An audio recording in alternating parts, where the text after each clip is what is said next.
Estamos com uma das aulas que eu acredito mais gostar porque ela mostra toda a dinâmica da língua grega, assim como a aula inicial sobre os verbos, começando pelo indicativo ativo, né? Que já vimos em ocasiões passadas.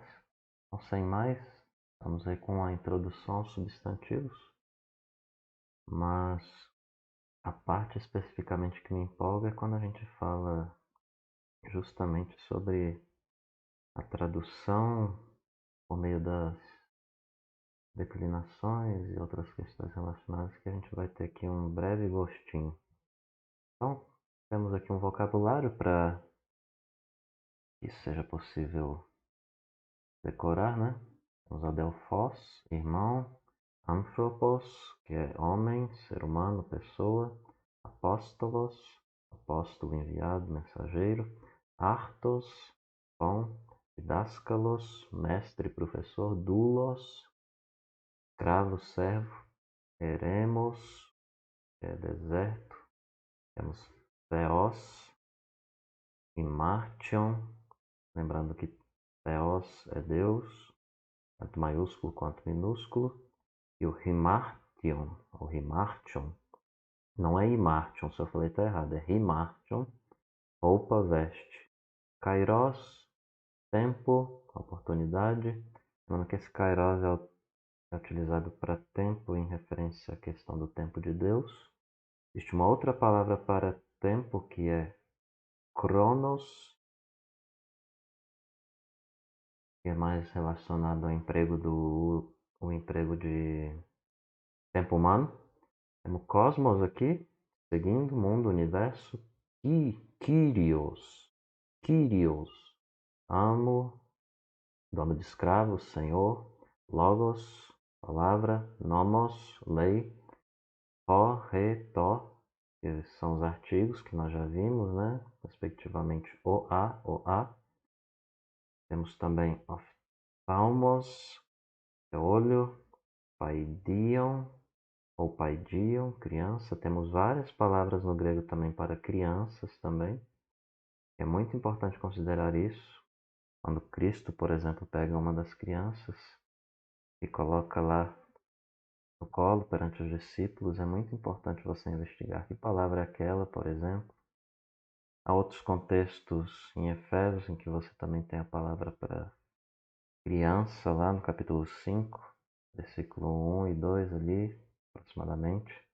É uma palavra muito importante para criança ali, que é criança, não especificamente filho, se não me falha a memória, que é diferente do termo, se não me engano, ruios, que é o clássico filho, né? E também tem uma grande importância lá para o contexto, eu não estou lembrando qual que é o termo. Temos aqui filos, amigo, e passemos à formação das palavras antes de abordar propriamente o assunto mais aprofundado dos substantivos gregos. Nós precisamos aqui lembrar algumas questões ligadas à formação das palavras. Então, as palavras elas não se desenvolvem de maneira acidental ou isoladas do restante de um vocabulário de uma língua. Palavras elas derivam de outros termos com os quais elas têm uma raiz em comum. E essa raiz ela tende a ser a parte primária da palavra que transmite o seu significado ou noção básica. E aí, para exemplo, ilustração, eu trago aí o termo que vocês estão cansados de verem e ouvirem. Logos, palavra, que derivou-se aí do termo lego, que significa eu digo, eu falo, sendo a raiz comum, leg. Então, para ajudar na explicação desse assunto, é útil você pensar aí ou imaginar uma raiz de árvore. E depois dessa raiz aí, você tem aí como derivação o tronco, né? Partes relacionadas ou várias partes das raízes, né? Então, a raiz da árvore ela é comparada com a raiz mesmo, na gramática, né? Raiz de uma palavra. Ou seja, assim como uma raiz muitas vezes permanece escondida debaixo da terra, a raiz de uma palavra também pode ficar escondida ou levemente maquiada, né? Apesar disso, é ainda possível reconhecer a essência dessas raízes, né? Das palavras nos troncos aí, os temas, os radicais das palavras são derivados da raiz. E assim como o tronco ou os troncos de uma árvore resistem ou resistem firmemente ao tempo, assim também os temas ou radicais de uma palavra permanecem mais ou menos invariáveis.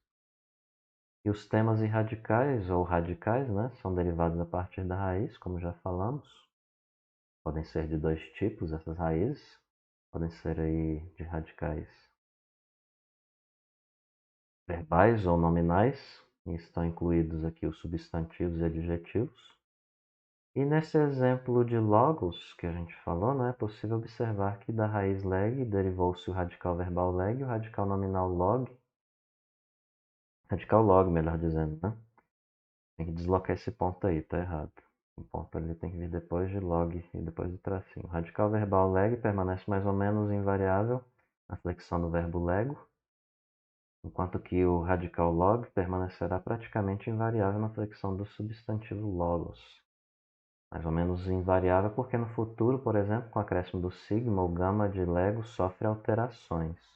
Estou falando desse lego aí, mais ou menos invariável, porque no futuro, por exemplo, quando a gente fala de verbos no futuro, com o acréscimo do sigma, e ali o gama de lego ele acaba sofrendo alterações. Se você segue a gramática aí de noções do grego do Rega e do Bergman, já viu falar aí do verbo no futuro.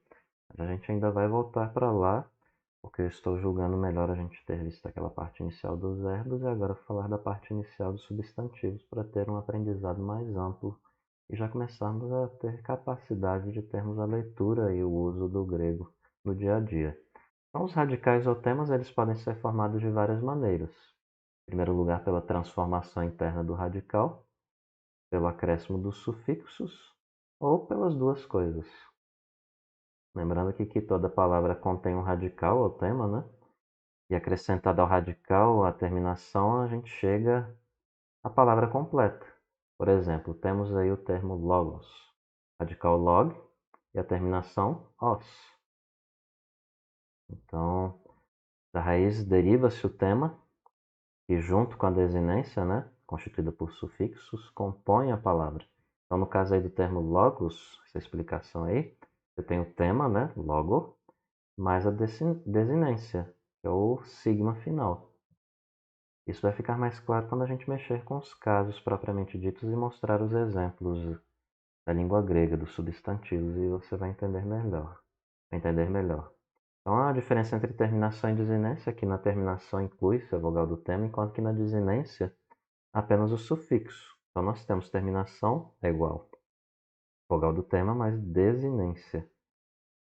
E na desinência de uma palavra e, por consequência, na sua terminação, é que aparece o tal do sufixo.